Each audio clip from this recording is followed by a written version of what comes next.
Okay, so now if you go to Facebook and you go to the Black Woman's Guide, you'll see us live on this page, and you can share that with whoever. If you would, I also hashtagged your company name, but you can also post it in your page, post it on your group. You want me to do that now? Before we start the interview, and then Oh man. Okay.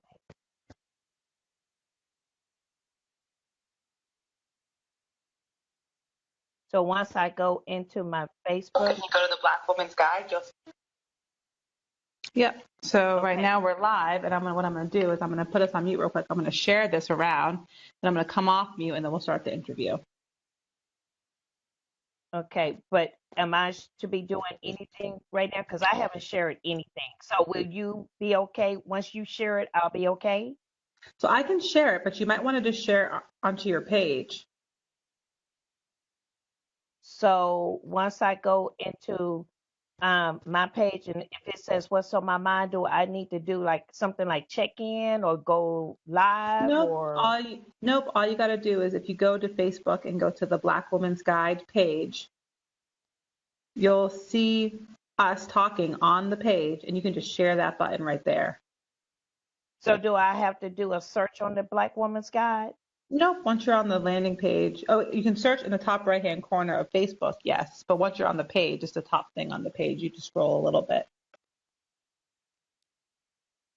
Okay, I'm not very comfortable. Okay, so now I see black owned businesses, and Oh, so at this, that's okay. If you're not too comfortable, I can share it. Don't worry. If you're like, I'm new to this. I, but I see where it said black owned portal and all of that, but I don't know if I'm on the right one or not. Right, it would be the Black Woman's Guide page. So what I'll do is let me just share it. That's all. That's Okay, fine. I'm sorry. I didn't know I No, had no, to no. do that. You don't have to. You don't have to. It just helps to get the word out. This is on the.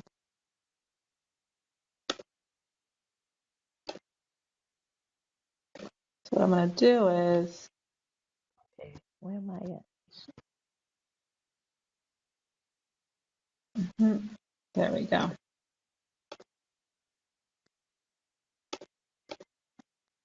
Also, let me share in different groups. Okay. Okay. So this is fine. I'm gonna let just cast know.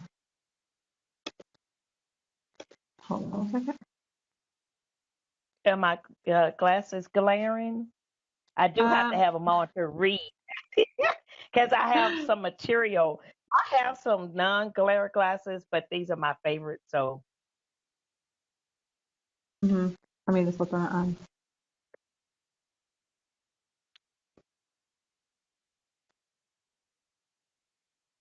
Okay. And so, okay, so I'm gonna let people know they can share it. So, and I'm gonna just make sure I have right. So, Evelyn Davis, the founder and CEO of Three Brick Homes, is that correct? that's correct. Okay, so what I'm gonna do is I'm gonna introduce you. I'm gonna let you share a little bit about yourself and what you do. And then we're going to have about 45 minutes and we're just going to talk through your business. How did you get into real estate? What different things you do in real estate? How does it work? If someone wants to get into the industry too, what do they do? How do you market? So we're just going to, how do you deal with the back office, the accounting, getting loans, all the different stuff. So we're just going to kind of go into the back office. The show tends to be very, we try to drive toward kind of unearthing all the things about business that people don't understand or know as they try to get into business or start a business. Um, and then I'm on Facebook Live, so we'll take any additional questions that come in, we can ask. And then at the end, after a couple of weeks, what we do is we actually get it edited. And so we'll actually have like a recording of the show that you can share, put on your page or whatever else you want as well. Okay, so this particular segment will have editing to it later. Yeah, well, basically, I mean, we put like a B-roll and we put like all the links to your stuff on the video. If there's any kind of major hiccup or problem, we'll cut that out. So we do a little bit of editing to kind of polish up the show. Right. Okay. Hmm. Okay. So ready to rock and roll? I'm gonna. I am. Okay, no problem, no problem. So, okay. So, hi everyone, and welcome to the Black Women's Guide interview of the week. This is episode 10. Wow. All right. I'm excited.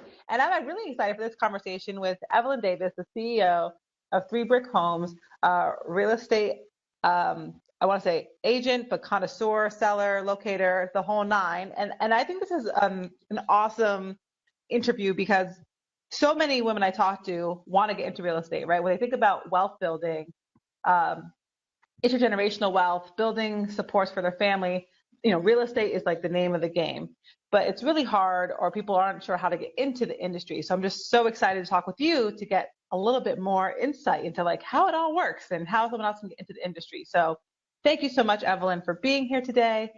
If you are joining the show, feel free to ask questions and comment. As always, I have my Facebook Live on my phone, so I'm seeing the questions and comments come through, and I'm happy to ask Evelyn questions that you have. Please also share, like, heart, all the good stuff. So that's going to help us build an audience, and also share with your colleagues and friends as we are live right now on the Black Women's Guide. So, Evelyn, tell us a little about yourself. Hey, Dominic, how are you? I'm good. Thank you so very much for inviting me. This has been, it's a pleasure to be able to distribute and to talk about success in the real estate market. It's been my passion for years, and I am open to questions and to give information about the real estate market. Mm-hmm. Awesome. And so tell me how long you've been doing real estate for? I've actually started out in real estate in Arkansas, in actually Tennessee. Mm-hmm. I'm a native of Arkansas. I joined the real estate market actually over 13 years ago. And Okay. as part of the real estate market, it also is combined with property management. And Mm-hmm. so I have 5+ years of property management experience in addition to almost 15 plus years of real estate. And I have been a licensed real estate agent in Texas since 2007. Oh, wow. Okay. So you've been doing this for a while. Let me actually put the record button on here to make sure it's recording. That's good for me, but I'll make sure that's there. So you've been doing this for a while, and has your business evolved? So what did you start out doing in real estate to today? Has there been a difference? Well, actually, in the real estate market, you have an industry. It's actually a combination. You can do property management. You can also do management and multifamily, which encompasses being a property manager or regional manager in the multifamily industry. That's all part of the real estate industry. However, I do real estate part time as well as property management. And I Mm-hmm. started out in this industry. So I have a love, but my passion is in property management as well as in real estate. Mm-hmm. And you have a buyer's market and you have a listing market. And I actually assist in both of those areas as a listing agent as well as a buyer's agent. Oh, wow. So you're covering both sides. So Yeah. I think so the folks who don't know what those are, can you explain what they are? And uh, let's start with explaining what they are, and then maybe sharing why you do both or how you started doing both. Okay, I would love to. As a listing agent, you actually list the product, the home. As a listing agent, you actually go to the seller of that home, and you do a CMA. That's a comparative market analysis on that property, and your goal is to get them the highest value for the sale of that property. So Mm-hmm. by doing so, you analyze the property, you stage the property, and you make sure that the curb appeal is appealing to what would you would want to be a buyer that would be coming by, either being represented by an agent, or you just may have a person that's just driving by in the neighborhood. They see your product, they see your home, and they're going to call that agent that is actually listed on that sign. which at that particular point, I put them in touch with another agent because I can't list a home and sell a home at the same time. So Mm. that's the reason why you have a listing agent that represents the seller, and then you have a buyer's agent that represents the person who is interested in the home. Got you. So talk to me a little bit about how you're doing both of those things from from two different perspectives. Did you start with one and then add the other? Or did you always do both? I've always done both, and the reason is I typically attract the first time home buyer. Mhm. The first time home buyer would obviously be a person who is coming in and they've never purchased a home before. They have no idea what it is that they need to do to purchase a home. Because I have over 10 years in new home sales, I've actually worked for two Fortune 500 builders. I know the inside of selling a home, as well as representing a first time buyer, because there are lots of inside things that take place in the construction of a home that a first time buyer may not know. Gotcha. Okay, so right now you own a couple properties and then you're also selling, uh, but mostly first home buyer homes. Well, my property management is actually for a multifamily company. That's actually my full-time position. Hmm. However, I also represent property management from individuals. I don't personally own individuals. I represent consumers, persons or owners of properties that want to enlist me as their agent to make sure that their landlord duties are carried out. So that would involve a lease, running background checks on the property. But that's my full time position. Hmm. My love is real estate, and that is actually today what I want to speak about is the actual selling and um, purchasing of new property or even existing property. Awesome. So yeah, let's get into it. I know you had some materials. So talk me through from a real estate perspective, if I'm new to being a real estate agent or being helping someone buy a home, what are some of the things I do in the beginning as a new agent? Okay, well, first, Dominique, most mistakes that happen, especially whether you're a first-time buyer or whether you even in existing a second or a third-time purchaser, you make common mistakes that you just don't think about or no one has addressed it, which is why you want to have an agent to represent you in the process. Hmm. One is knowing how much home you can afford. Hmm. Most think about that. No one has actually advised you based on your budget, your income, your expenses. No one has actually told you what to do. So the average person goes out um, soliciting, purchasing a home without actually knowing how much home that they can afford. So the Hmm. first thing you want to do is know how much home you can afford. That would mean contacting a mortgage company, and that Hmm. could be via your credit union or just a representative through a lending broker. You just want to know what you can afford. So you set the tone for your purchase and you're not either looking for a home that is too costly or you could perhaps afford more home and you didn't know that. So you underestimate your value and you end up purchasing something that you probably could have afforded a much better home, whether it be in size or location. Gotcha.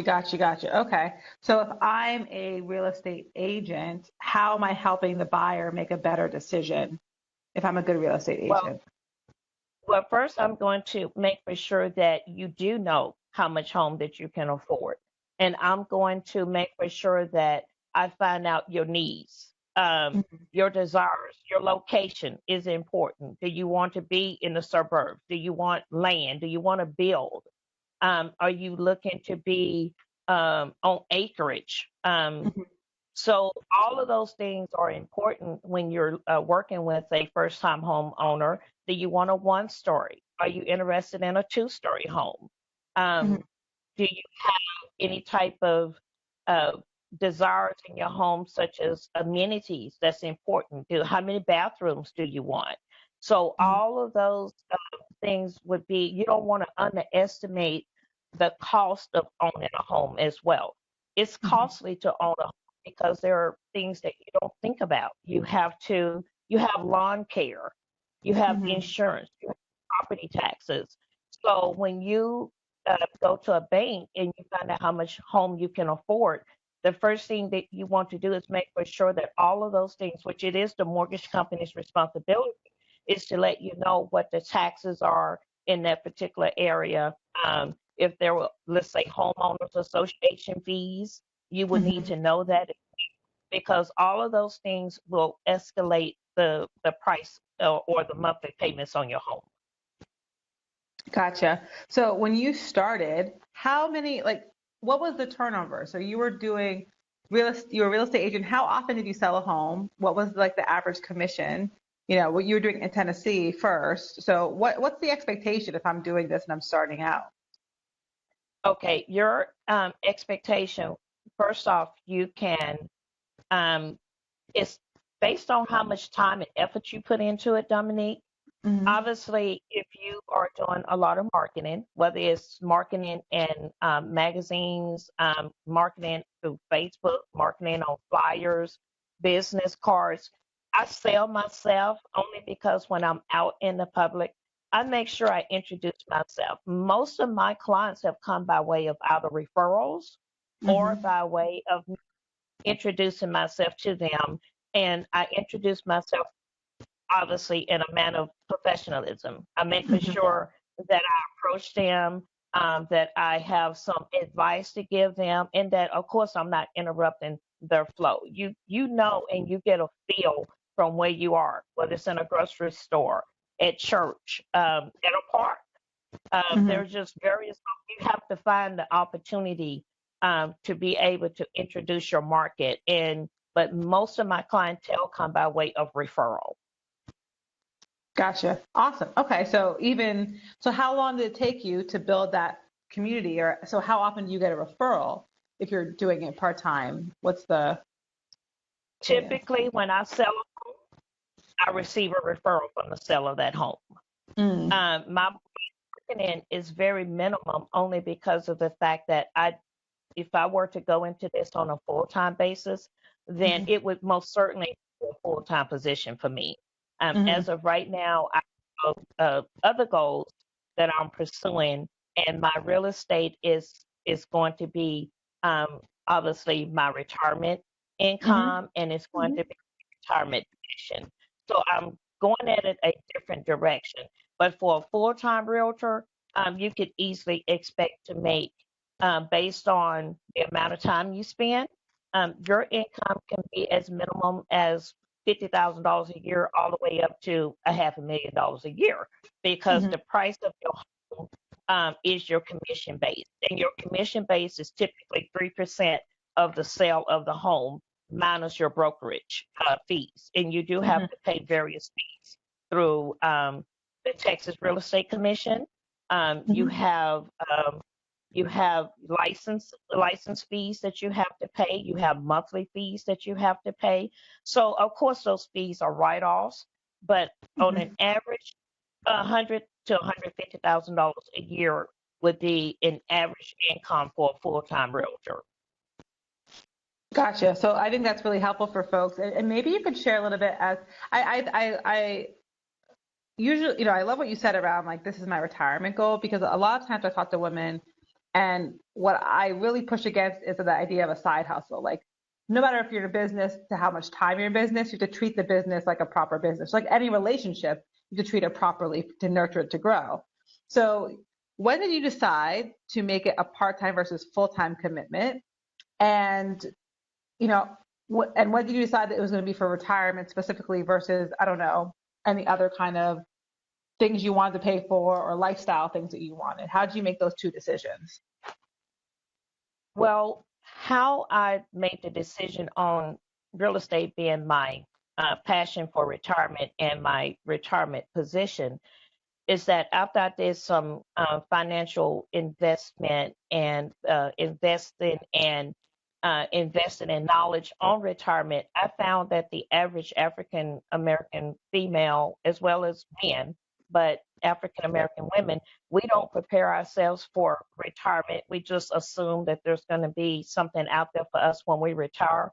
The real estate market is not ever going to go anywhere. It would always be a profitable business because it's one of the businesses that you will forever be able to have a source of write off on.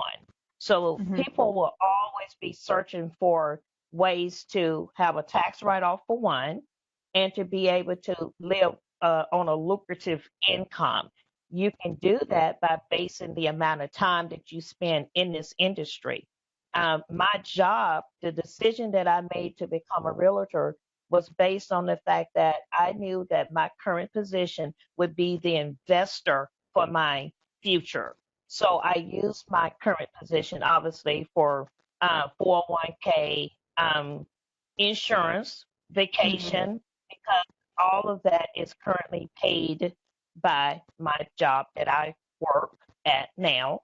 And I use my bonuses and commission to for my education, for my fees, and to be able to afford being a realtor in a part-time basis when I make that decision to retire, which I hope to do so in about 4 to 5 years. Okay, okay, wonderful. No, that's great. And I think it speaks to, for everyone who's watching, a lot of times when you're starting a business and you're like, maybe your 20s, in your 30s, or in your 40s, um, you're thinking about retirement, but you're not really sure how to make it all work, right? So I think this is a great example of taking what you're currently involved in and then leveraging that for your long-term goals. A lot of women struggle with the idea of, I can either do this or that. I hate my job. I need to quit my job and go full time with my business. But you're saying, hey, listen, you can kind of do both at the same time and set yourself up for a better situation. That's correct. Yeah, which I think is wonderful. So talk to me a little bit. So you said you want to talk about real estate. You had some documents. I want to give you some space to share about that. You said I saw that you do short sales and different things, but I want to give you some space to talk through what you have. Okay. One of my number one selling opportunity that I have so far has been mainly as a listing agent and a buyer's agent, and I specialize in new homes as a buyer's agent because there is a benefit to a new home. Mm-hmm. One thing, as I spoke about earlier, is that most new home buyers or even existing buyers, they fail to um, know what some of the additional cost is to own in a home. And under that, you have the cost of taxes, as I mentioned earlier. Mm-hmm. You also have to be concerned about the warranty, Mm-hmm. things that could go wrong in the purchase of a home. When you buy a new home warranty is inclusive. Most of those homes include 10 years, and that's typically on a proration from the first year being 100%, and then of course it minimizes 90, 80, 70, so forth until those 10 years are they've expired. So to me, that's one of the most important things about owning a home is to know what you don't have to pay out of your pocket unless you are willing to go in and do sweat equity on a home, which means you have to have some funds already in place for those types of things to happen. And a sweat equity simply means that you are buying, let's say, a HUD or a foreclosure. Obviously, those homes will require some extra work because Mm-hmm. they are not typically built in a move and make ready position. So you obviously will have to account for that for the expense of going in, putting in new carpet, the possibility of some issues with the roofs, or Mm-hmm. just various things. Gotcha. So have you done any rehabs yourself? Have you ever rolled up your sleeves and ripped up some floorboards and all that? Well, I have been involved in a rehab as an owner, a property manager for an owner who actually purchased a property, and he hired me as a landlord for that property. and I was involved in making for sure that all of the work that was involved in bringing that home to a make-ready status was performed prior to getting a person into the home as a leasee. So it was not my personal home, but Mm. trust me, it's a lot of work. Yeah. You have to find the contractors. Hmm. You have to make for sure that those contractors are bonded, that they are licensed, that they have the they have the knowledge and the experience to do some of the work that's being required. Because you can easily find a contractor that state that they can perform these services, but they may not have 100% of the knowledge that's required to do the work. So to answer your question, it's equity or doing a renovation on a home, there's a lot of work involved in that. Gotcha, gotcha. So when you're talking about the listing and such, so talk to me a little bit about, what's your, how do you deal with the back office? So what things do you have as a real estate agent? So you have insurance. Are you going and getting loans? Are you looking for investors? So what is your role as the real estate agent, and what are you working on as you build this business? Well, my personal office, I do have a broker. I am with the Micro Group that is located out of the Dallas Fort Worth area. Mhm. So I do have a broker. By having a broker, my insurance and my emissions insurance are all covered under my fees with that broker. So when I pay my brokerage fees per month, Mhm. those go directly to my broker, and it's like an errors and omissions insurance, so that my broker represents me. We are not attorneys. However, we are represented by the Texas Real Estate Commission, and by me Mhm. having a broker, he represents me in the event that if let's say, should I make an error on a contract, should that happen, then he covers me in that area. So my broker is my protector. And then, of course, we are governed under the Texas Real Estate Commission. So we're under very strict laws and bylaws as to Mm. what we can do and what we can't do. Gotcha. So what's something you'd want to share with a new real estate agent in terms of, what are some things they can avoid? What are some missteps that a new real estate agent might take that you think you could share some parts of knowledge on what to avoid? One thing that I would suggest for a new real estate agent is to research your brokers, because the fees vary as to what you have to pay to your broker. Your fees can vary all the way from being able to have 100% of your commission to not, maybe only having 50% of your commission. But your knowledge in the field is what's going to determine how comfortable you are with your broker. If you're starting out new in this industry, then you would obviously want to be with a broker that is going to offer a lot of continuing education, because the laws in real estate change nearly annually, quarterly. So you need to know what those changes are.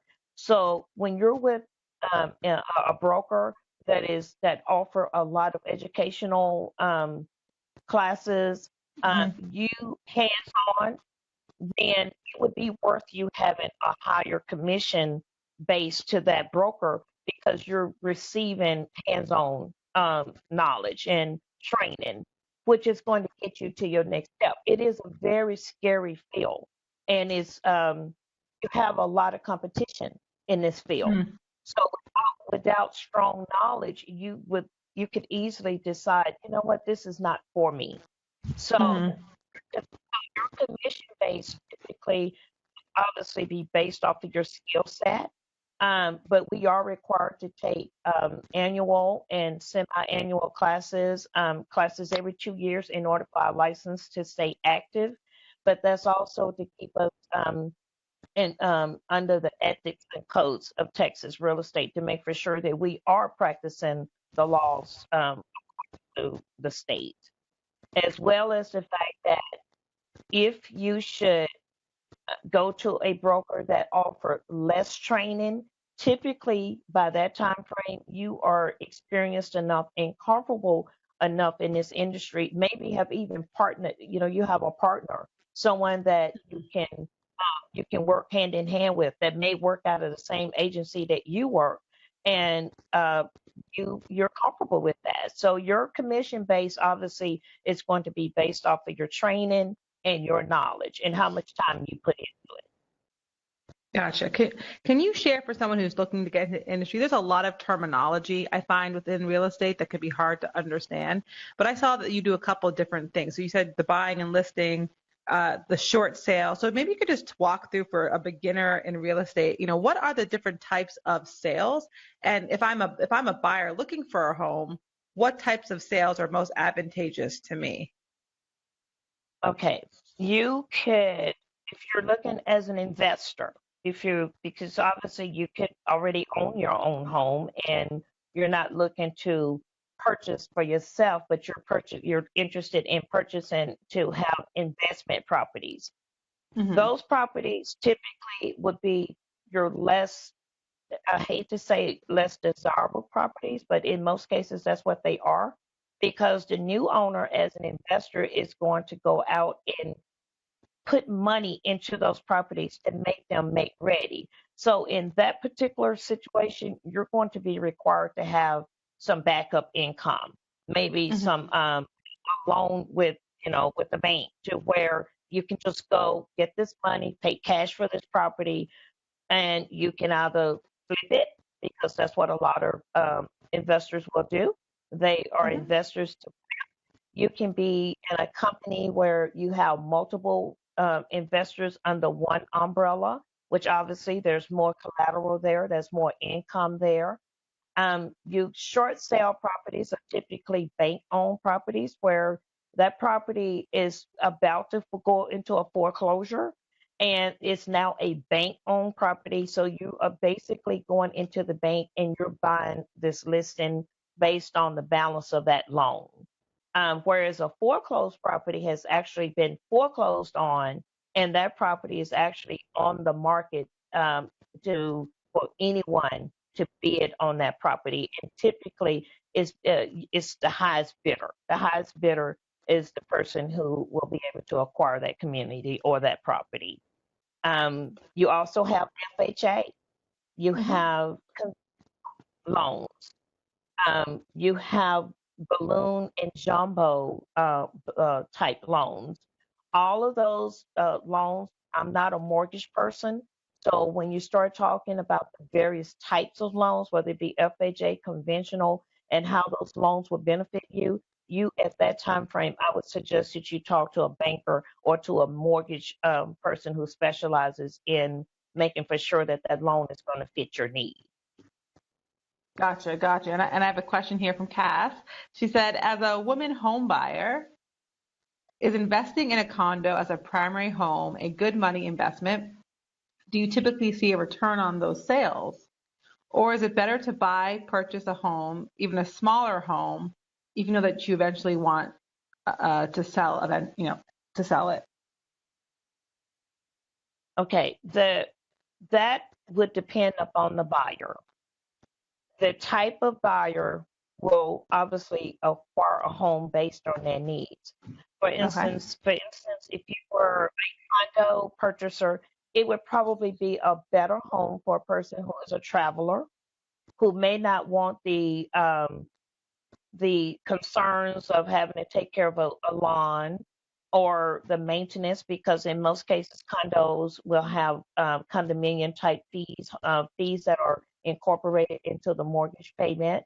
So, and whereas an individual home that may be a three bedroom with a two bath, or smaller first time home, that home may be more accommodating for a female or a single female that may have a pet, want the yard, don't mind the maintenance of the home, may be an outdoors type person to where they don't have a problem with landscaping or being able to hire a professional landscaper. So, as far as the return on a home, the real estate market base the return of a product based on location, the Hmm. amenities that's in that home, as well as the size of the home. So your return can be equally advantageous depending upon the buyer or the seller. It's if you want that home, you're going to pay the price as to what it's going to take to acquire it, and it doesn't really matter whether it's a condo or a single family home.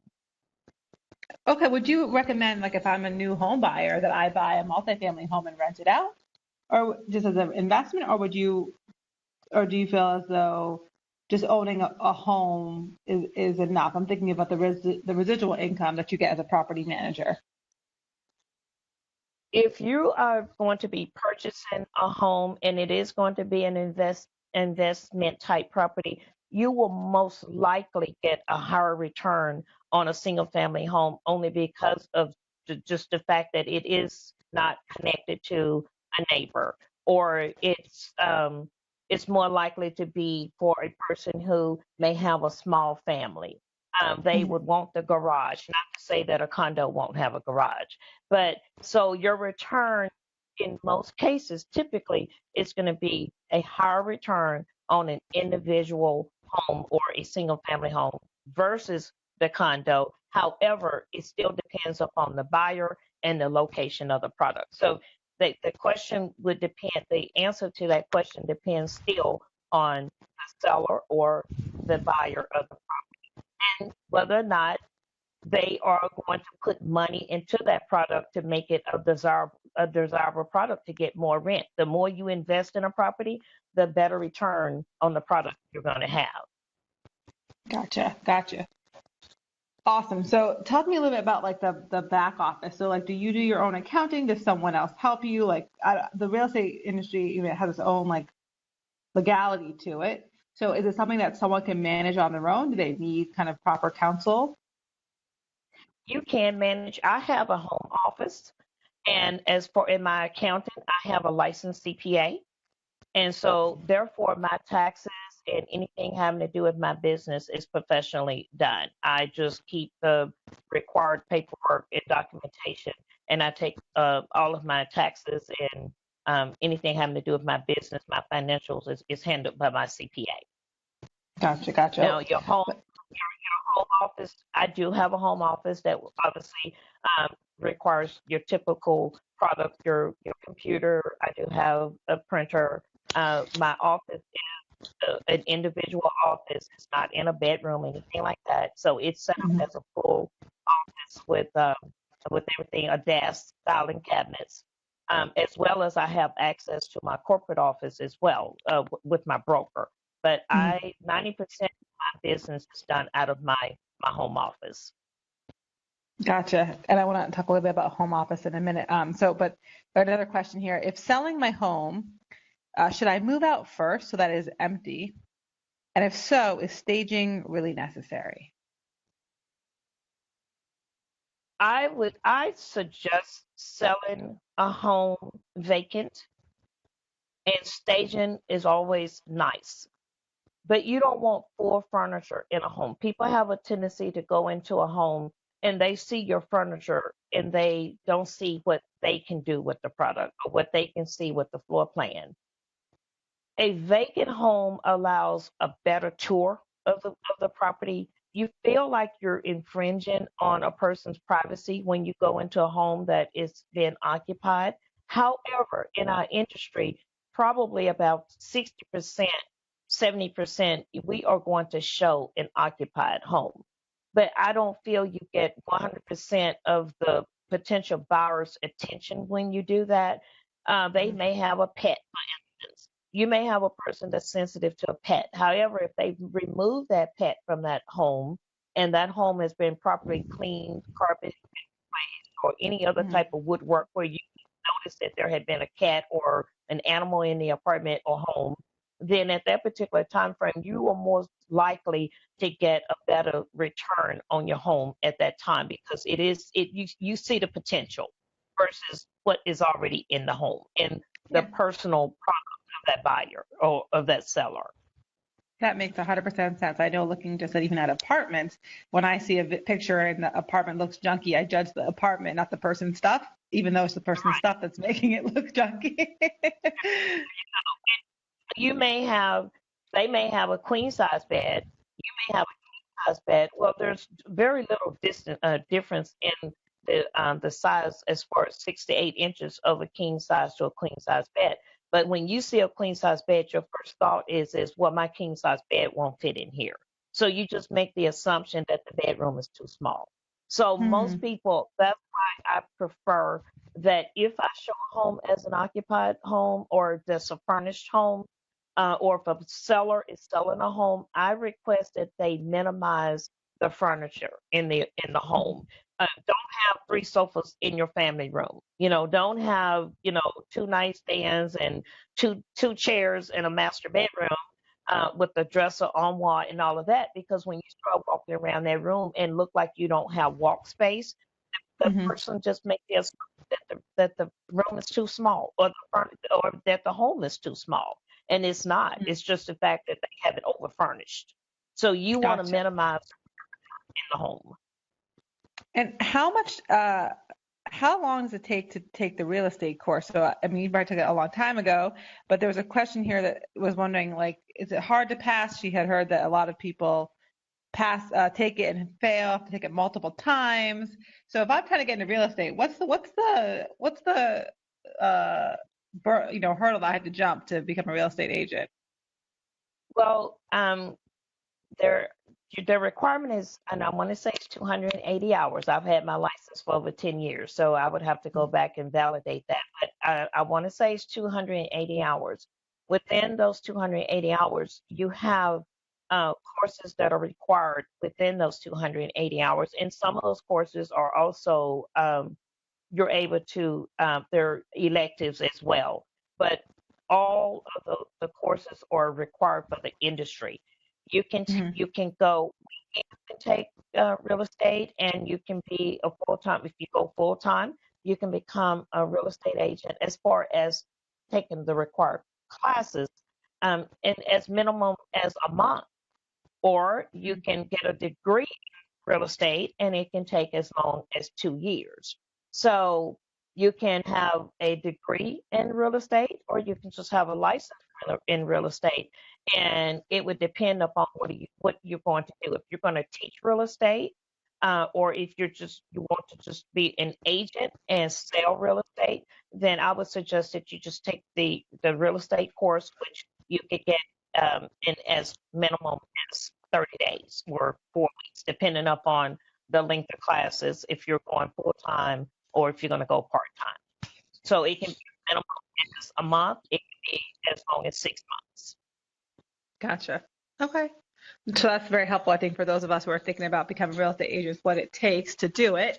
And maybe just on a closing note, can you share, do you have any real estate agents or real estate shows or that you really like that you think they do a good job, they explain it really well? I know I'm well, Well, I can watch TV on real estate all day long, whether it's what is it, HGTV or House Hunters is my favorite show. international homes. I can look through magazines. I can go to models. My favorite actually is to actually go to actual homes, whether it's Mm, construction. And the reason mm, is because you see what is up and coming in new homes, and mm, what's the trend. Because what you may think is a trend may not be a trend. What was a trend 10 years ago may not be a trend now. So mm-hmm.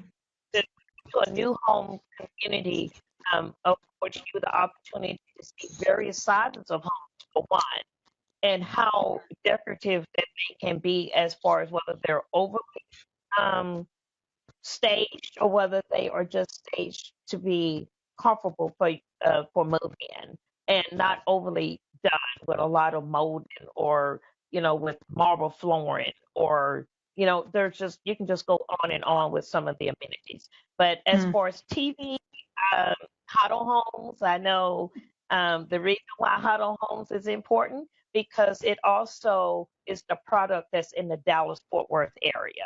So Hmm. you're seeing just trending in Dallas Fort Worth in the surrounding cities.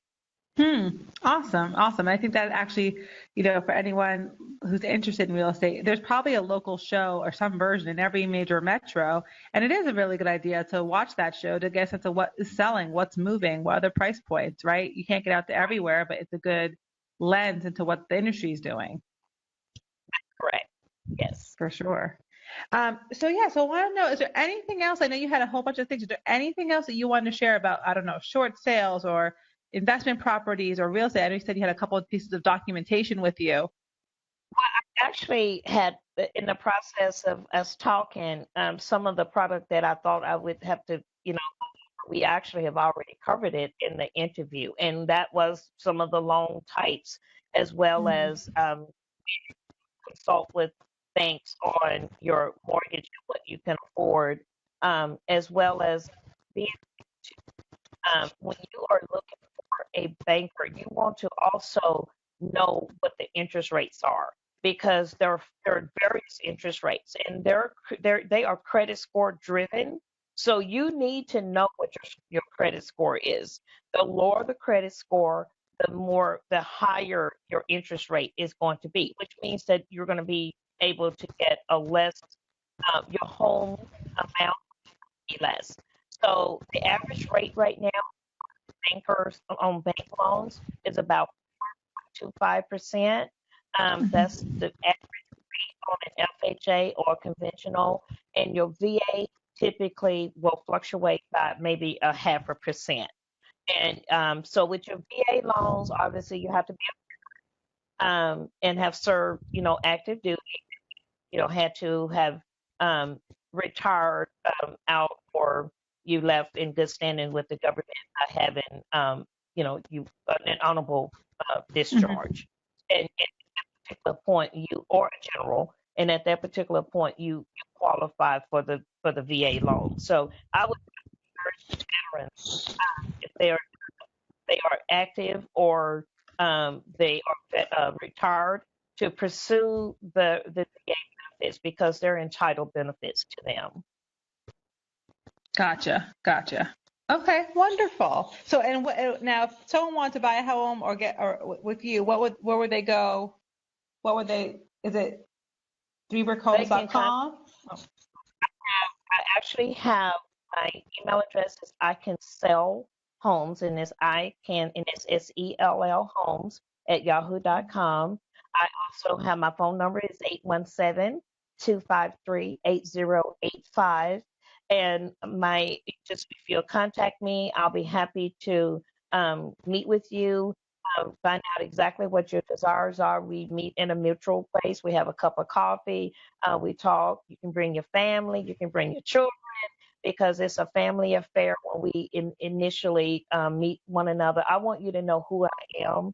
I prefer personal face meetings versus just being on the phone. I want to see you. I want you to see me, and I want you to be comfortable with knowing who you are dealing with as a realtor. I'm not a pushy type person.